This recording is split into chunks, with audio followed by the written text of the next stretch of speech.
Okay, you're good to go. All right, lovely class. I'm starting to get used to this camera thing. Feeling less like an evangelist. I can kind of picture you all out there, future students listening to this. It could be that by the time you're watching this, I'll be dead. So, hi from the other side of the grave. I want to tell you, it's really great over here. But I'm not dead yet. I actually play in a band called Not Dead Yet. We're not very good, but we have a lot of fun. So there's that. So I'm talking about how radical this love is that we're called to imitate. And we're empowered to imitate. Listen to what Jesus says here. At one point in Matthew 5, verses 30 and 39, he says, "You've heard that it was said, an eye for an eye and a tooth for a tooth." That's actually commanded 3 times in the Old Testament. And here we're going to see that Jesus' authority trumps that of the Old Testament. Because he says, "But I say to you, do not resist an evildoer." Now the word resist there is anthistemi in Greek. And it doesn't mean do nothing, but it does mean don't resist in kind. Don't retaliate. Don't respond to a push with a push or a hit with a hit. You can respond, but never in ways that imitate your aggressor. The way you respond has to be consistent with ascribing unsurpassable worth to whoever this evildoer is and whatever this evildoer is trying to do. So no more eye for eye, tooth for tooth. No more vengeance. No more retaliation. Rather, you don't respond with force to a person who is an evildoer. If anyone strikes you on the right cheek, Jesus says, you turn to them the left also. And then he goes on to say this in verse 44 and 45. "Love your enemies and pray for those who persecute you, that you may be children of your Father in heaven. For he makes his sun rise on the evil and on the good, and sends his rain on the righteous and the unrighteous." Now, just let this soak in for a little bit. This is one of the most important passages in the Bible. It's also one of the most watered down, if not totally neglected passages of the Bible. It's so important. So Jesus is saying that instead of following the ways of the world, where you always try to defend yourself and push back as hard as necessary or kill if necessary, instead of that, we're to never respond with vengeance or with violence or anything of the sort. No eye for eye, tooth for tooth. We're to do the opposite of that. We're to love our enemies and pray for those who despitefully use us, because that's what the Father is like. That's what God is like. God loves like the sun shines and like the rain falls. The sun doesn't pick and choose who it's going to shine on. It just shines. And the rain doesn't pick and choose who it's going to get wet. It just falls and gets, whoever's there, it gets wet. That's how the Father loves. It's an indiscriminate love. There's no off button on this kind of love. God is love. And so everything God does is a manifestation of that love. Even what we call God's wrath is a manifestation of that love. But I can't get into that right now. But so when we love like that, we're showing that we're born from above. We're Abba's children. You tell the biological child is the child of this parent because there's resemblance. We're to resemble the Father in terms of how we love. So our love is to be indiscriminate. We're not allowed to ever choose not to love someone. In agape. You may not storge them, which is affection. You might not philos them, which is friendship. You certainly probably aren't going to eros them, which is erotic. But we are all called and commanded to agape everybody at all times. We find a similar thing when Jesus says, "that you may be children of your Father in heaven." Jesus makes this the central criteria for being considered a child of the Father in heaven, that you're able to love like this. In Luke, we have this. This could be just Luke's way of rewording what Jesus said, or it could be a similar teaching given at a different time. But he says, "I say to all that listen, love your enemies, do good to those who hate you." And then later on in verse 35 says, "But love your enemies, do good," he repeats it again, "and lend, expecting nothing in return. Your reward will be great, and you will be children of the Most High, for he is kind to the ungrateful and the wicked. Be merciful even as your Father in heaven is merciful." Okay, so same basic teaching, but what I like about Luke's version here is he includes this phrase, "do good to them," 2 times. Do good to them. The reason why that's important is because beginning in the 5th century, The church in Christianity was legalized in 313, and then because of this supposed vision that the Emperor Constantine got, he saw Jesus as just another pagan warrior deity. It had an alleged vision. I don't know if that's true or not, or if he did have it, is it of God or not? The early church thought it was. I don't think it was, if he had it at all. But it was at that time that Constantine then went to Christianity and said, since I won in the name of your God, I'm going to follow your God. That's how any good pagan would think. Whatever God will kill the most of your enemies, that's the one you want to follow. First time Jesus was ever associated with military warfare. And he went to the church, which had up to this point been persecuted. Had Christian martyrs all over the place. But now he says, I want to invite you to help run the Roman Empire. And I'm going to shower all this money on you and build you cathedrals and all this kind of stuff. And the church said, oh good, yay, no more persecution. And you can understand that on a human level. But see, Jesus was made that same offer by the devil in the wilderness. The devil showed Jesus all the kingdoms of the world, said, hey, I own all these, which he does. And I'll give them to you if you want, but all you got to do is bow down before me. You have to submit to Satan's way of running the show, which is always a power over, coercive kind of thing. And Jesus basically says, no thanks. He came to get all the kingdoms of this world. He's going to get them, but he's not going to get it that way. He's not going to get it by grabbing onto power, the world's power, and ruling it. He's going to get it by giving his life for the kingdoms of the world and winning people's hearts. Wooing. That's the power of God. Paul in 1 Corinthians 1 says that the cross is foolishness and weakness to the world, but to us, we who are being saved, it is the power and the wisdom of God. That's God's power. When God shows off his power, it looks like him dying on a cross for the very people who are crucifying him, which ultimately is all of us. It's so radical and so beautiful that the vast majority of Christians throughout history have not believed it. But that's the power of God. And so then what happens is that as the church has to now try to run the Roman Empire, well, it has to find ways of getting okay with violence. Because you can't run an empire unless you're willing to enforce laws for evildoers on the inside of your boundaries and to protect your boundaries against enemies on the outside. You've got to wield the sword. And so at that point, now we find theologians like St. Augustine starting to do some really interesting gymnastics to get around these passages. And so Augustine, he defined love as having no necessary behavioral consequences. Love is a disposition of the heart. And so you can love your enemy even though you're trying to cut off his head. That's very convenient.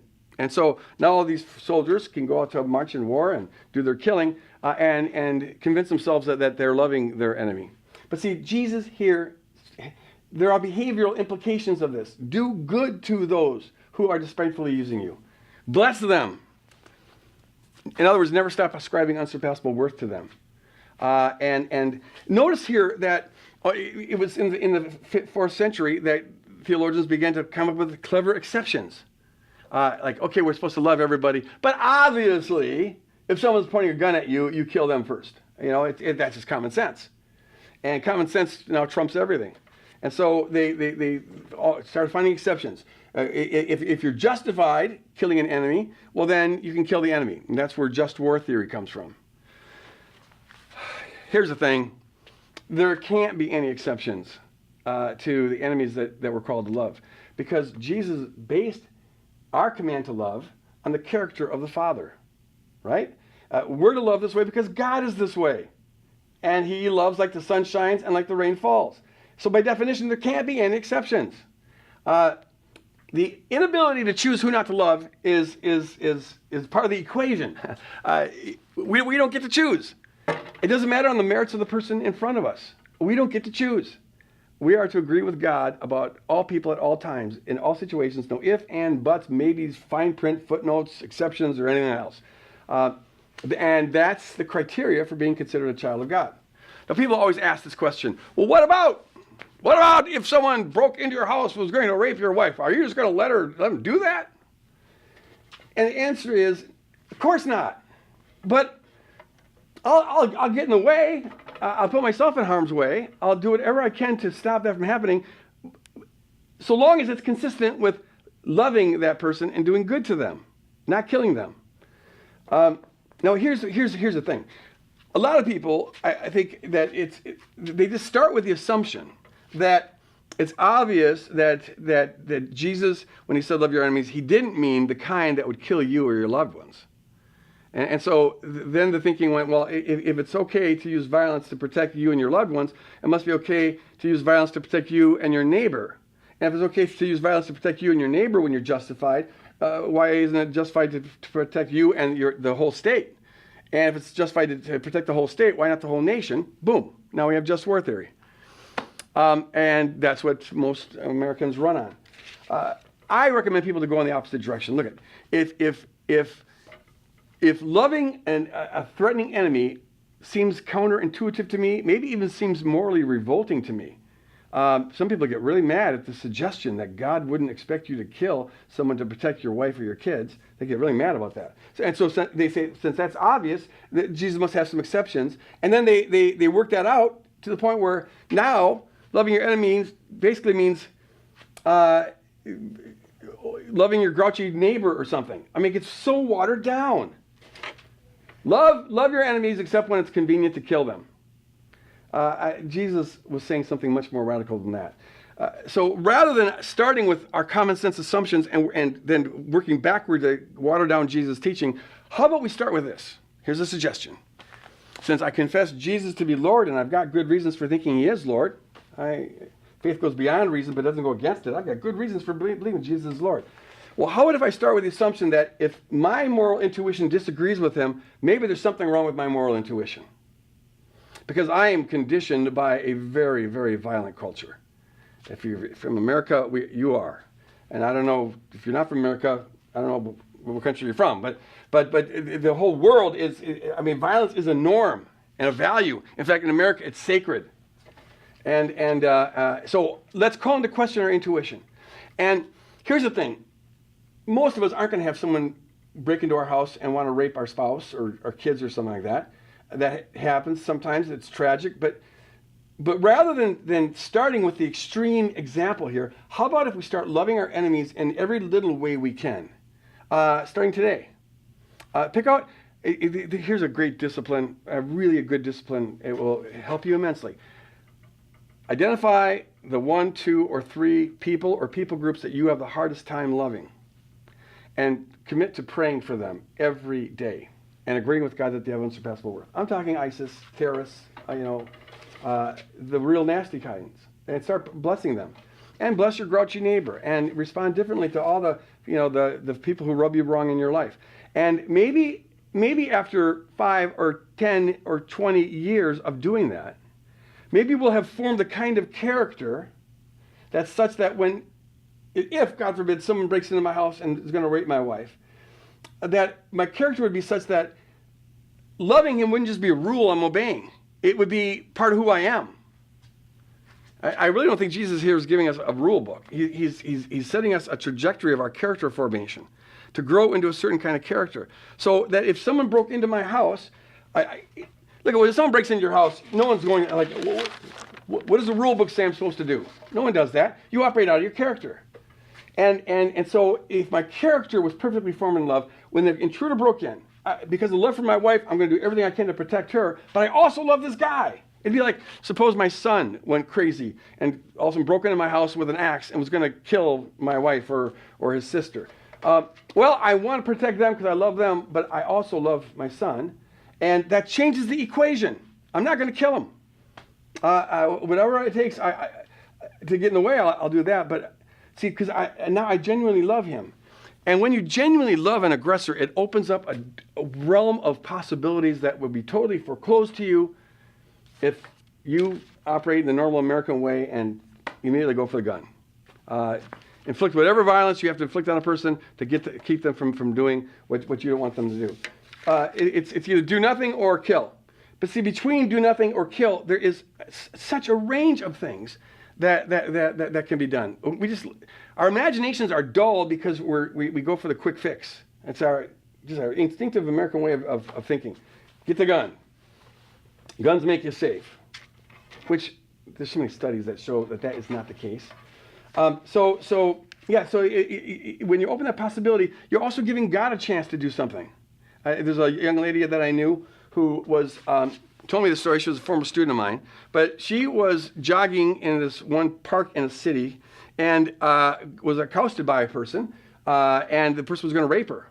Had his pants down, had her pinned down, and all that. And so she just starts praying, and all of a sudden, as this guy's about to rape her, she says to him, "Your mother forgives you."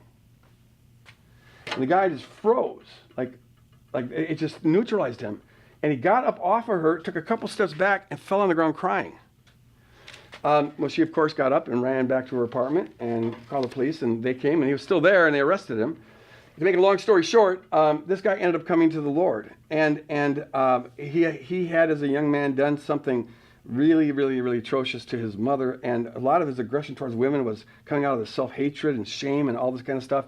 And see, God knew that. She didn't, but she was open to having God download stuff into her brain, and he's a master at that. And so we give space for God to do things. And anyways, love your enemies, do good to those who despitefully use you. It's the most radical teaching, most beautiful teaching. Love like the Father loves, to all people at all times in all situations. And yet it is, I think, the most watered down, neglected teaching on the planet. The church theologians have just gone miles to do gymnastics around the meaning of these passages because it just doesn't fit our common sense. Fallen nature wants to be able to protect itself when it needs to protect itself, even if it means killing. We're to die to that. That's the old self. We are to be people who live knowing that we're going to go on forever. So my death isn't that big of a deal. To be a follower of Jesus means you have to be willing. You'd rather die than kill. And the reason you'd rather die is that you know that death isn't the end. You can only really obey this teaching if you're confident that you've been given eternal life. And it empowers you then to love all people at all times, in all situations, not clinging to your own life, not clinging to anything, just walking in obedience to the Savior, that you may be children of your Father in heaven. That's the criteria. Now, think about this. If the church is called to manifest this cross-like love to the world, unconditional, indiscriminate love to all people all the time, and to reflect that by what we're willing to sacrifice for them. If that's the core criteria for what it is to be a kingdom person, look around America and ask yourself the question, how much of that is happening? See, if the church was loving like this, we'd be known for it. The people to ask about are we loving isn't ourselves, because we can be deceived on that. What we need to do is ask the people we're supposed to be loving, how are we doing? You'll get a much more honest answer. Because most Christians think, oh yeah, I'm loving, but they don't. I saw this poll that showed that evangelical Christians in America are much more likely than the average population to be against gun control, to be pro-military, to be pro-capital punishment. They're more inclined to violence. What's up with this? What is wrong with this picture? And as I said before, the polls show that Christians are known for their intolerance and their judgmentalism and their self-righteousness, but not for their outrageous love. Jesus, wherever he went, says a number of times in the Gospels that the sinners and the prostitutes wanted to hang out with him, and the tax collectors. These were the most judged people in society. But his love was such that it drew those people. He went to parties with them. Even though many got judged by the Pharisees, birds of a feather flock together and all that kind of stuff, but Jesus didn't care. And these people would have known that Jesus doesn't condone prostitution or unjust tax collecting, which the tax collectors always did. But they still wanted to hang out with him because something about being around Jesus made them feel their worth, made them feel more valuable. Love attracts like that. So the all-important question that we need to ask ourselves is, where are the tax collectors and the prostitutes? Where are the most judged people in society? How come they don't want to hang out with us? Why do they steer us clear of us as the prostitutes and the tax collectors steered clear of the Pharisees in the first century? The answer is the Pharisees judged them, looked down on them. They felt more holy by contrasting themselves with people like that. And no one wants to hang around someone that is detracting their worth to give themselves more worth. But they always want to hang out with someone who's got love and who ascribes worth to them. And that's what Jesus did. We're the body of Christ, and we're to be doing the exact same thing that Jesus did. You have the same head. We're to be a corporate version of what he was. Where are the tax collectors and prostitutes? The answer is our religion is pushing them away. Our religion and our judgments, our holy club mentality, our sense of superiority, like we're better than anyone. You know, Jesus says, do the opposite of that. Whatever you see in another person's life, that's a mere dust particle. You've got a 2x4 sticking out of your own eyes in comparison. Matthew 7, 1 through 3. Whatever we think we see in another person, that's to be a mere dust particle. I don't know how many dust particles are in a tree trunk, but it's got to be 10 million at least. My sin, my faults, my shortcomings are 10 million times worse than that person's. I don't care what that person's fault is. We're to put ourselves in the bottom, which means we can only look up, which means we can never look down. And maybe if we stop looking down, tax collectors and prostitutes would want to hang out with us. Think about it, and we'll pick it up next chapter, next session. You'll see here that this is the center of the center. This is the all or nothing. This is the everything of the New Testament. See you in a bit.